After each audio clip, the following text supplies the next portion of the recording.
The Secretary General is the chief administrative officer of the United Nations who is appointed by the General Assembly on the recommendation of the Security Council. As head of the Secretariat, the Secretary General and staff are responsible for the day to day operations of the United Nations. There have been 8 Secretaries General since the founding of the United Nations. The first one's from Norway, and then Sweden, then Myanmar, Austria, Peru, Egypt, Ghana, and currently Korea. Ban Ki-moon is the current Secretary General. The Secretary General is responsible for bringing to the attention of the Security Council any problem that might threaten world peace and for acting as referee in disputes between member states. The Secretary General often works behind the scenes with diplomats and governments to prevent problems from escalating. This can be done privately or publicly.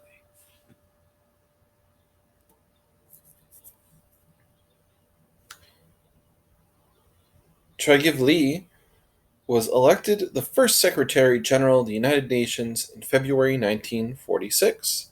During his tenure, he supported the founding of Israel and Indonesia, worked to withdraw Soviet forces in Iran, and actively supported the United Nations' involvement in the Korean War in 1950. Here's a quote: I had been nothing less than catapulted into the Secretary Generalship of this new international organization to preserve peace and promote progress in a world beset by unrest, poverty, and great power rivalry. This is what Tragiv wrote in his memoirs. Another quote: I asked myself again and again, why had this awesome task fallen to a labor lawyer from Norway? It was from the hopes and faith of the people in all countries I decided that I might be able to draw the strength for the ordeal and the challenge that lay ahead. He resigned as Secretary General in November 1952, right before the end of the Korean War, that he got the United Nations involved in. Born and raised in Sweden, Dag Hammarskjöld was the second Secretary General of the United Nations. He was considered a great statesman who helped solve many international disputes. Hammarskjöld shed light on controversial issues.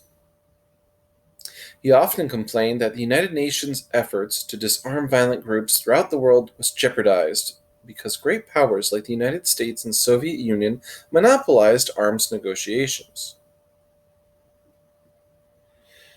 In an attempt to stabilize the Middle East, he launched the United Nations Emergency Force to resolve the Suez Crisis in 1956. One of the biggest challenges facing him was conflict in Africa. Hammarskjöld focused on helping the Congo and its surrounding territories achieve peace after decades of colonization. After a history of colonization, the various armed factions disputed borders and state control, spiraling the country into civil war, again gaining independence in 1960. Hammarskjöld established the United Nations operation in the Congo to promote order and traveled to the region 4 times in an attempt to end hostilities.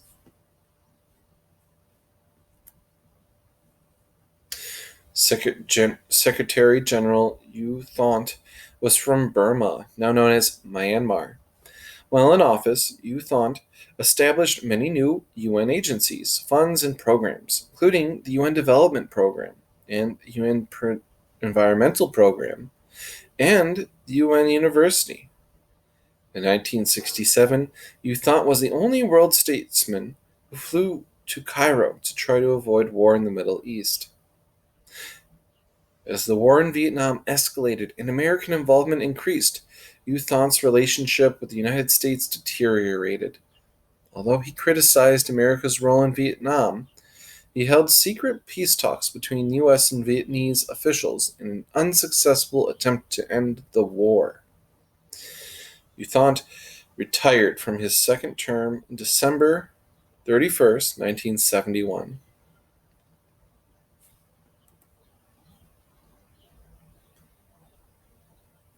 Kurt Waldheim was born and raised in Vienna.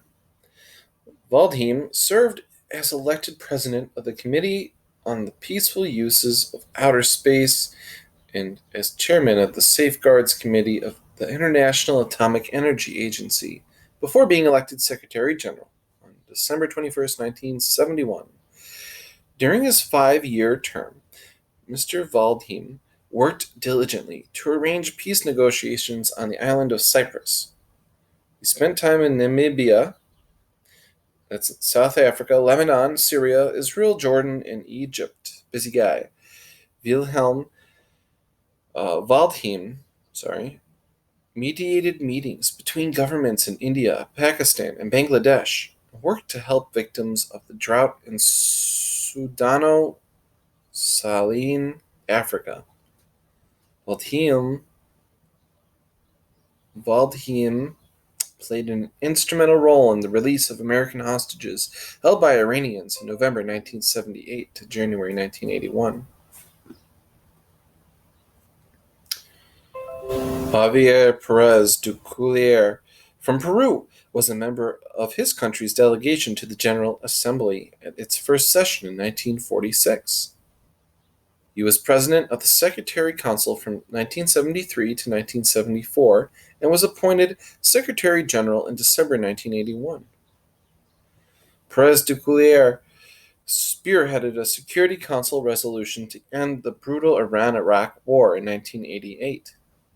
The resolution was the first the United States and Soviet Union had both signed concerning the Middle East. Initially, both Iran and Iraq opposed the resolution, but as a result of the Secretary General's intervention, each side finally agreed to the terms. He helped end that war. Very, very deadly war. Boutros Ghali became the sixth Secretary General in January 1992. He was the first Arab and African to be nominated to the post. Mr. Boutros Ghali spoke 3 languages and was considered a specialist on Third World development. He dedicated his time in office to sustainable development and political stability throughout Africa and the Middle East. Boutros Ghali published the Agenda for Peace, the most ambitious UN program for peacekeeping in the organization's history. In the report, he emphasized the importance of identifying at-risk countries like Somalia and Rwanda.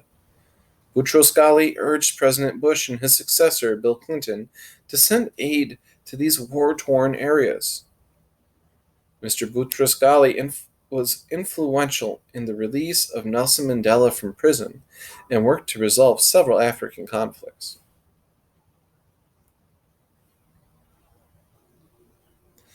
Elected Secretary General in January 1997, Kofi Annan's priorities are UN reform and advocating for human rights, tolerance, and dignity.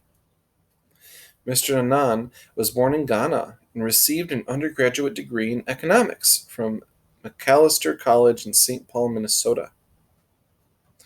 Mr. Annan's report, We the Peoples, the Role of the United Nations in the 21st Century, calls on member states to end poverty and inequality, improve education, reduce AIDS, and protect the environment from deadly conflict and violence. This report was adopted by heads of state at the Millennium Summit in 2000. In 2001, Mr. Annan shared the Nobel Peace Prize with the United Nations. The Nobel Committee said Mr. Annan had been preeminent in bringing new life to the organization, which serves as the only negotiable road to peace and cooperation in the world. Mr. Annan's second term ended in December 31st, 2006. And that brings us to now, on Ban Ki-moon of the Republic of Korea, the 8th Secretary General of the United Nations, brings to his post 37 years of service in government and the global stage. Ban has long-standing ties with the United Nations. During 1975, he worked for the Foreign Ministry's UN Division.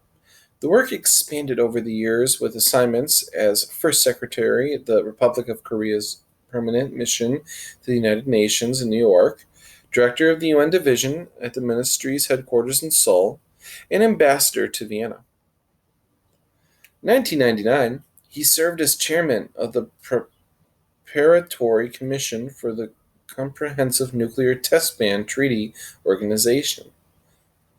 In September 2005, as foreign minister, he played a leading role in bringing about another landmark agreement aimed at promoting peace and stability on the Korean Peninsula with the adoption at the six-party talks of the Joint Statement on Resolving the North Korean Nuclear Issue. Bon was born June 13, 1944, in Korea. After being a high school exchange student in Marin County, California, he received his bachelor's degree from Seoul National University and a master's from Harvard University in 1985. Bon has received numerous national prizes, medals, and honors. In 1975, 1986, and again in 2006, he was awarded the Republic of Korea's highest order of service merit for service to his country. Bon was the foreign minister for the Republic of Korea from January 2004 to November 2006. In October 2006, he was elected by the Security Council to be the Secretary General of the United Nations. And on our last slide for this unit, I'll read a quote from Kofi Annan. The United Nations has been at the center of most important movements of the second half of the 20th century and the opening of the 21st. Averting catastrophic war, lengthening lifespans, providing aid to people in desperate circumstances, protecting the planet's natural resources, and promoting universal recognition of human rights. It is working to promote an inclusive globalization and to bring closer the day when poverty is no longer a fact of life. Here are your last discussion questions for the United Nations unit.